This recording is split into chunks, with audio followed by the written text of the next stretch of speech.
भारतीय संविधानाचा भाग 8 जाणून घ्यायला तयार आहात का?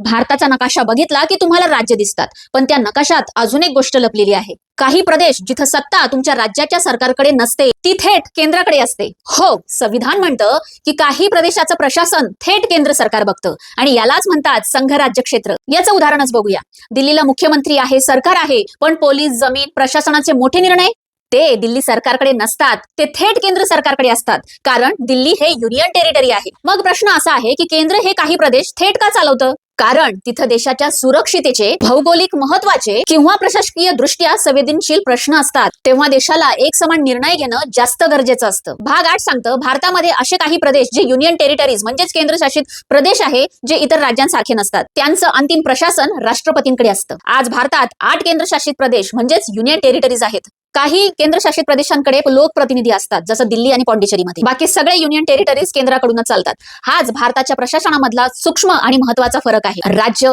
आणि संघ राज्य क्षेत्र यामधला. हा होता भाग 8, जो सांगतो की भारत हा देश फक्त राज्यांचा देश नाही. भारत एक अशी रचना आहे जिथं काही प्रदेश राष्ट्राच्या हाताखाली चालतात. पुढच्या भाग 9 मध्ये पाहू केंद्र, राज्य आणि संघ राज्य क्षेत्र यांचं प्रशासन कसं जुळून येतं, आणि त्यासाठी फॉलो करायला विसरू नका, कारण संविधानाचा अभ्यास आपल्याला सोबत करायचा आहे.